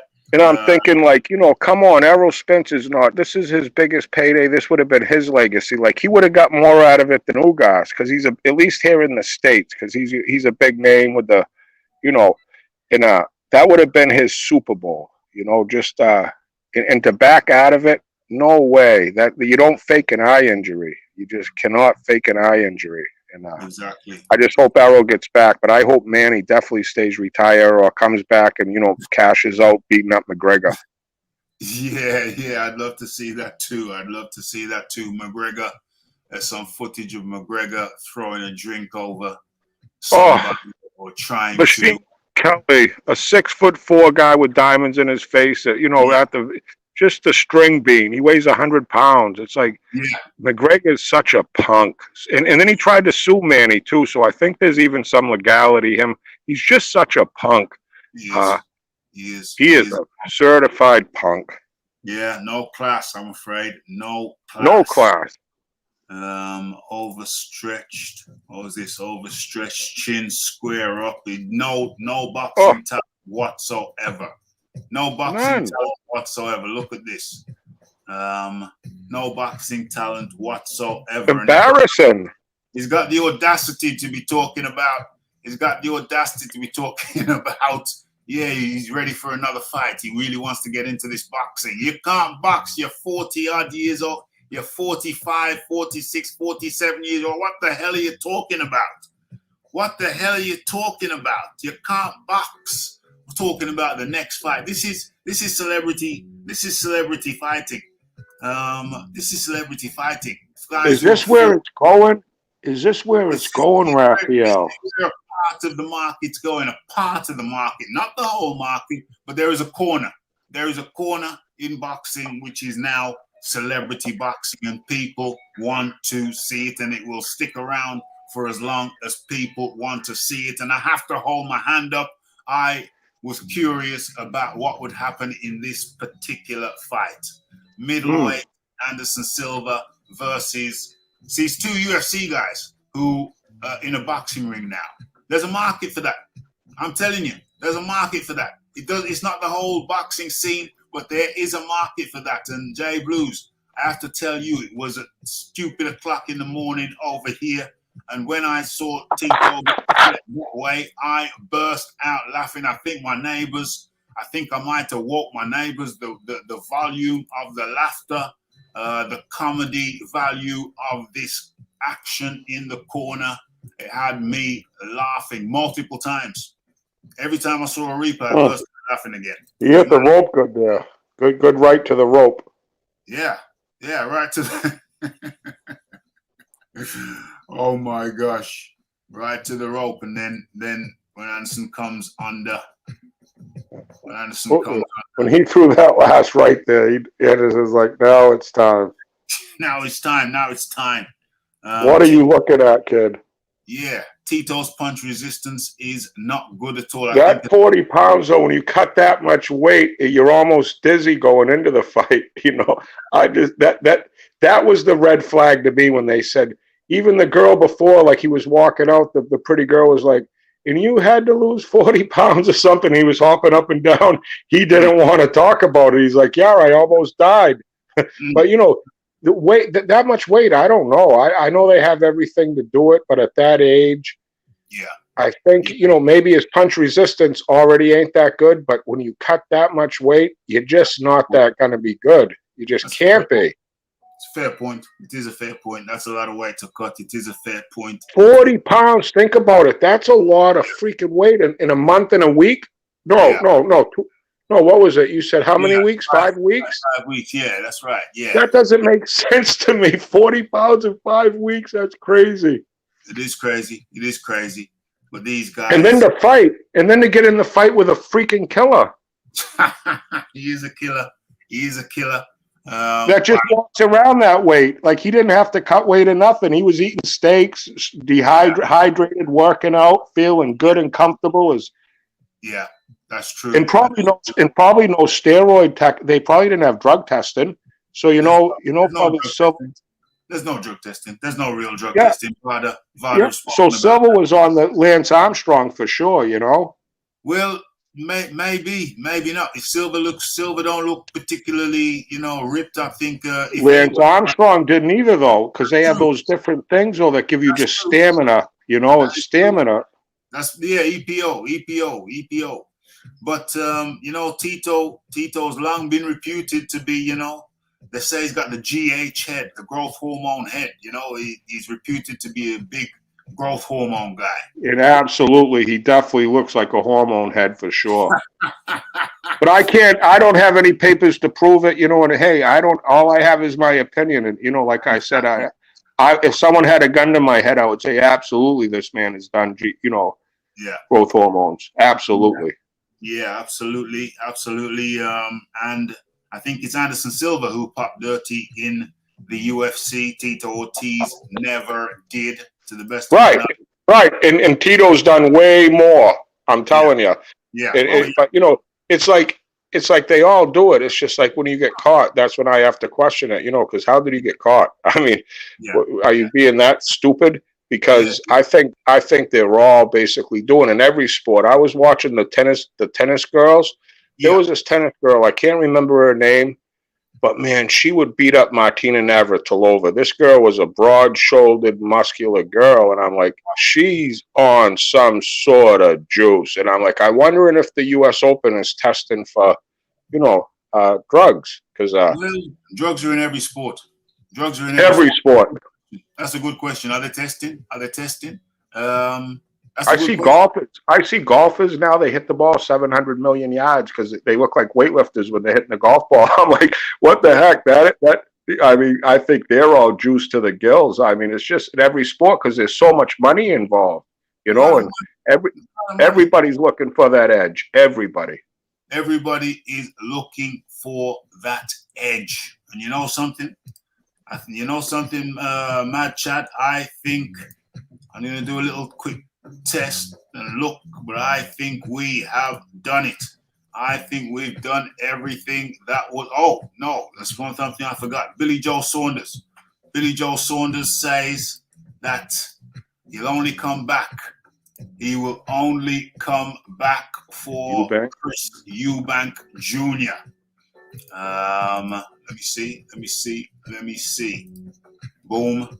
Let me check that. Yeah.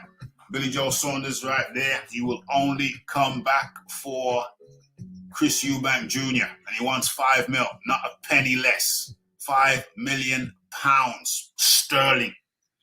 Do you want to see that fight? Is there any intrigue in there for you? Are you curious? You want to see that? Absolutely total disgusting with Billy for the fact that why ain't even saying, hey, the only way I'm coming back is to fight Canelo again. You know what I mean?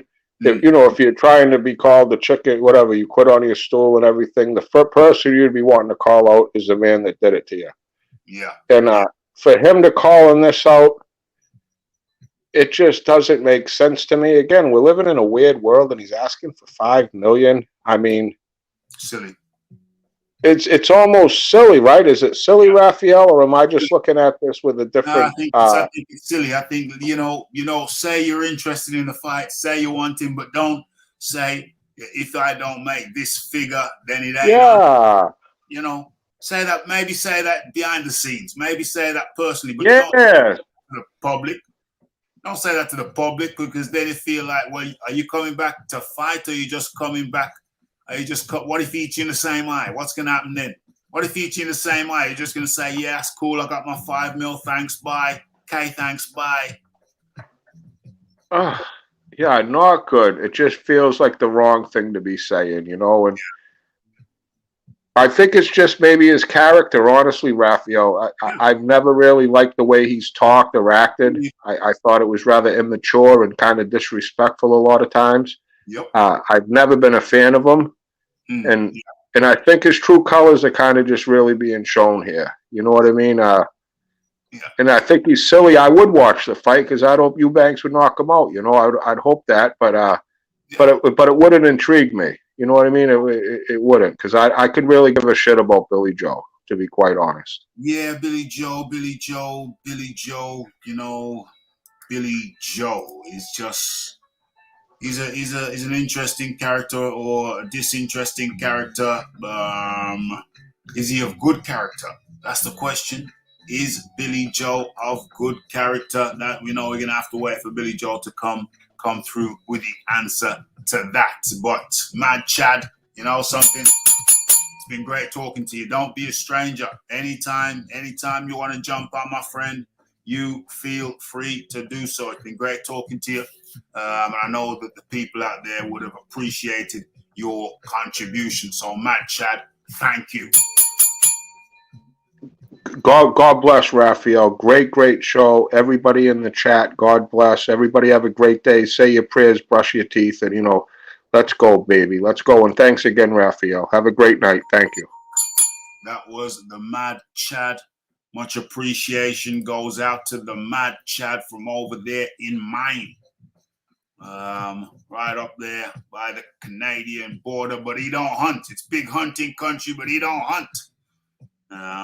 Not into that kind of shiznicks. Okay, excellente.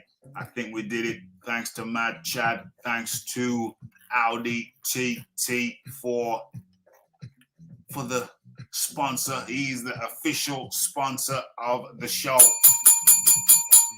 And shout out to Audi TT for the contribution. Shout out to Mad Chad for jumping on the panel.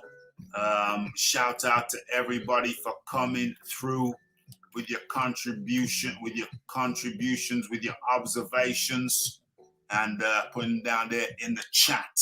I didn't get through everything, but there's one thing that I was going to talk about. Mad Chad comes through with a super chat. He's the second sponsor of the show. Much appreciation. Audi TT and Mad Chad are the sponsors of the show. Great show. The poll. Yeah, the poll. Let me check out the poll. Where's the poll? Where are we? Let's have a look. Okay. And so the question was, will Mike Tyson fight Evander Holyfield after this display that Evander Holyfield made? 8% of the people said yay. 84 of the people said nay. And so that's pretty conclusive in the poll. And yeah, it was not a topic I had. I'm going to save that. Maybe make a video out of that, or maybe save that for the next show. But we've run out of time. It's been a good one. It's been a great one. Thanks to everyone for popping in and making your contribution. Did Anderson get $1 million for that fight? I really haven't looked at none of the money. I don't know who got what for what. I might look at that a bit later on, just out of curiosity. Will Billy get the 5? It's a lot of money. It's a lot of money. 5 is a lot of money. It's possible, but he should have said that behind doors. Maybe kept that business. Maybe 3. Maybe 3.5. Maybe they'll sell for 3.5 a piece. Something like that. 5. That's a lot of money. That's a lot of money in this pandemic age. Okay. Yes. Nobody will give Billy Joe the 5 million. That seems like the feeling. Okay. But we got to stop this thing right now. 2 hours, up at the 2 hours mark. I normally keep it at 1:30, but we was enjoying the flow, so let it go. Okay. So that's it for tonight. Let me find the screen that I want to end on. It's the Raphael Dawkins. It's the Combat Radio. It's the like. It's the subscribe. It's the comments. It's the shares. And it is the hitting the bell icon to stay updated with news and notifications. And don't forget about the live show. Don't forget to follow me on Twitter. It's the Raphael Dawkins. It's the Combat Radio. And I'm out. Blessed.